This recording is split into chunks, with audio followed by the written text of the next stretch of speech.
Hi ಎಲ್ರಿಗೂ 5 ನಿಮಿಷದ ವಿಜ್ಞಾನಕ್ಕೆ ಮತ್ತೊಮ್ಮೆ ಸ್ವಾಗತ. ಇವತ್ತು ನಮ್ಮ ದೇಹದ ಒಂದು ಸಖತ್ ಸ್ಮಾರ್ಟ್ ಡಿಸೈನ್ ಬಗ್ಗೆ ಮಾತಾಡೋಣ. ರೆಡಿ ಇದ್ದೀರಾ? ಓಕೆ, ಈ ನಂಬರ್ ನೋಡಿ, 2.5 3 ಡಿಗ್ರಿ ಸೆಲ್ಸಿಯಸ್.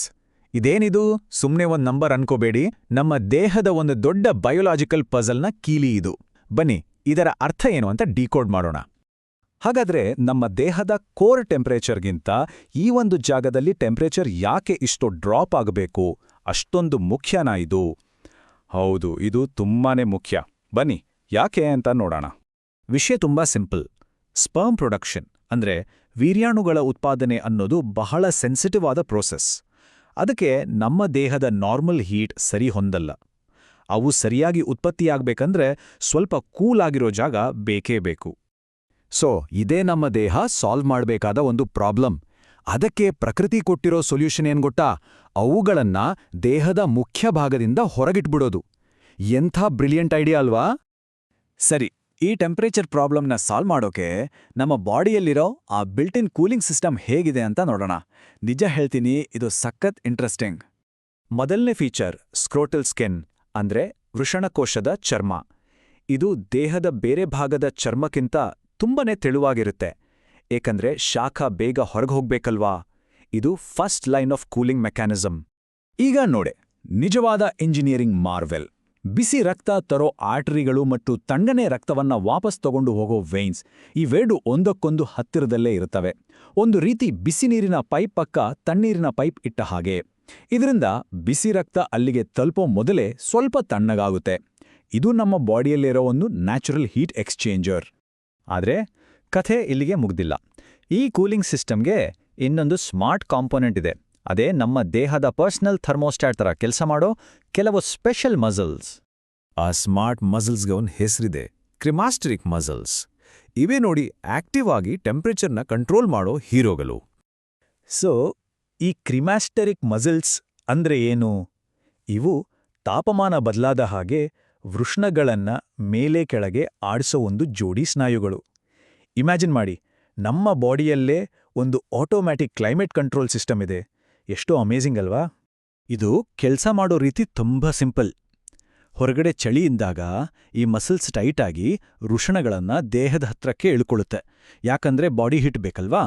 ಅದೇ ಹೊರಗಡೆ ಬಿಸಿಲು ಜಾಸ್ತಿ ಇದ್ದಾಗ ಈ ಮಸಲ್ಸ್ ರಿಲ್ಯಾಕ್ಸ್ ಆಗಿ ಅವುಗಳನ್ನ ದೇಹದಿಂದ ದೂರ ಕೆಳಗೆ ಇಳಿಯೋ ಹಾಗೆ ಮಾಡುತ್ತೆ. ಇದರಿಂದ ಏರ್ ಸರ್ಕ್ಯುಲೇಷನ್ ಜಾಸ್ತಿಯಾಗಿ ಕೂಲ್ ಆಗುತ್ತೆ. ಪ್ರಕೃತಿಯ ಡಿಸೈನ್ ನೋಡಿ, ಎಷ್ಟೊಂದು ಪರ್ಫೆಕ್ಟ್.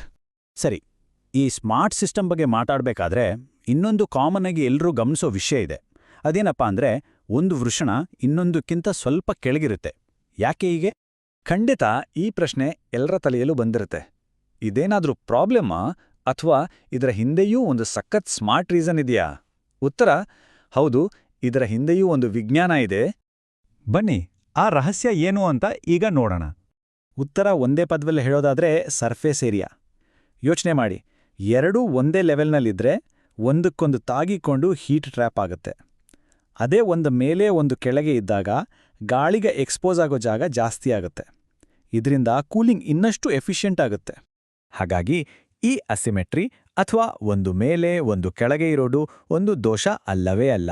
ಬದಲಿಗೆ ಮ್ಯಾಕ್ಸಿಮಮ್ ಕೂಲಿಂಗ್ ಎಫಿಷಿಯನ್ಸಿಗಾಗಿ ಮಾಡಿರೋ ಒಂದು ಸೂಪರ್ ಸ್ಮಾರ್ಟ್ ಡಿಸೈನ್ ಅದು.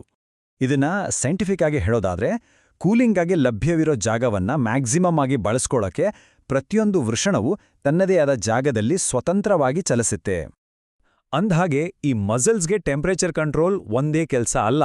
ಅರೌಸಲ್ ಅಥವಾ ಲೈಂಗಿಕ ಪ್ರಚೋದನೆ ಆದಾಗ ಕೂಡ ಇವೇ ಮಸಲ್ಸ್ ವೃಷಣಗಳನ್ನ ದೇಹದ ಹತ್ರಕ್ಕೆ ಎಳ್ಕೊಳ್ಳುತ್ತೆ.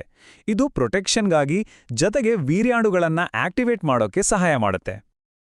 ಸಹಜವಾಗಿಯೇ ವಯಸ್ಸಾಗ್ತಾ ಹೋದ ಹಾಗೆ ನಮ್ಮ ಇಡೀ ದೇಹದ ಚರ್ಮದಲ್ಲಿ ಬದಲಾವಣೆ ಆಗುತ್ತೆ ಅಲ್ವಾ? ಚರ್ಮ ತನ್ನ ಇಲಾಸ್ಟಿಸಿಟಿ ಅಂದ್ರೆ ಸ್ಥಿತಿಸ್ಥಾಪಕತ್ವವನ್ನ ಕಳ್ಕೊಳ್ಳುತ್ತೆ. ಇದು ಸಂಪೂರ್ಣವಾಗಿ ನ್ಯಾಚುರಲ್. ಇದೇ ಬದಲಾವಣೆ ವೃಷಣಕೋಶದ ಚರ್ಮದ ಮೇಲೂ ಆಗುತ್ತೆ. ಹಾಗಾಗಿ ಇದನ್ನು ನೆನ್ಪಿಟ್ಕೊಳ್ಳಿ, ಒಂದು ವೃಷಣ ಇನ್ನೊಂದಕ್ಕಿಂತ ದೊಡ್ಡದಿರೋದು ಸಾಮಾನ್ಯವಾಗಿ ಬಲಗಡೆದು ಕಾಮನ್. ಒಂದು ಕೆಳಗೆ ಇರೋದು ಸಾಮಾನ್ಯವಾಗಿ ಎಡಗಡೆದು ಅದು ಕಾಮನ್. ಒಟ್ಟಾರೆಯಾಗಿ ಅವು ಎಷ್ಟು ಕೆಳಗೆ ಇರುತ್ತವೆ ಅನ್ನೋದು, ನಮ್ಮ ಕೈ ಸೈಜ್ ಬೇರೆ ಬೇರೆ ಇರುತ್ತಲ್ಲ, ಹಾಗೆ ಪ್ರತಿಯೊಬ್ಬರಿಗೂ ಬೇರೆ ಬೇರೆ ಇರುತ್ತೆ. ಇದೆಲ್ಲ ನಾರ್ಮಲ್. ಓಕೆ, ಈ ಅದ್ಭುತ ಸಿಸ್ಟಮ್ ಬಗ್ಗೆ ತಿಳ್ಕೊಂಡ್ವಿ. ಆದರೆ ಕೊನೆಗೆ ಒಂದು ಇಂಟ್ರೆಸ್ಟಿಂಗ್ ಪ್ರಶ್ನೆ. ಭವಿಷ್ಯದಲ್ಲಿ ಅಂದ್ರೆ ಎವಲ್ಯೂಷನ್ನಲ್ಲಿ ಈ ಸಿಸ್ಟಮ್ ಬದಲಾಗ್ಬೋದಾ? ರಿಸರ್ಚ್ ಏನ್ ಹೇಳುತ್ತೆ ಅಂದ್ರೆ ನಮ್ಮ ವೃಷಣಗಳು ಎವಲ್ಯೂಷನರಿ ಪ್ರೆಷರ್ಗೆ ತುಂಬಾನೇ ಸೆನ್ಸಿಟಿವ್ ಆಗಿವೆ. ಅಂದ್ರೆ ಮುಂದಿನ ಸಾವಿರಾರು ವರ್ಷಗಳಲ್ಲಿ ಅವುಗಳ ಸೈಜ್, ಶೇಪ್ ಎಲ್ಲವೂ ಬದಲಾಗೋ ಸಾಧ್ಯತೆ ಇದೆ. ನಮ್ಮ ಅನಾಟಮಿ ಎಷ್ಟು ಡೈನಾಮಿಕ್ ಆಗಿದೆ ಅಲ್ವಾ? ಈ ಮಾಹಿತಿ ಇಷ್ಟ ಆಗಿದ್ರೆ ಒಂದು ಲೈಕ್ ಕೊಡಿ, ನಿಮ್ಮ ಫ್ರೆಂಡ್ಸ್ ಜೊತೆ ಶೇರ್ ಮಾಡಿ, ಮತ್ತೆ ಇದೇ ಥರದ ಇಂಟ್ರೆಸ್ಟಿಂಗ್ ಸೈನ್ಸ್ ವಿಷಯಗಳಿಗಾಗಿ ಸಬ್ಸ್ಕ್ರೈಬ್ ಮಾಡೋದು ಮರಿಬೇಡಿ. ನಿಮ್ಮ ಅನಿಸಿಕೆಗಳನ್ನ ಕೆಳಗೆ ಕಾಮೆಂಟ್ಸಲ್ಲಿ ಖಂಡಿತ ತಿಳಿಸಿ. ಮುಂದಿನ ಸಂಚಿಕೆಯಲ್ಲಿ ಸಿಗೋಣ.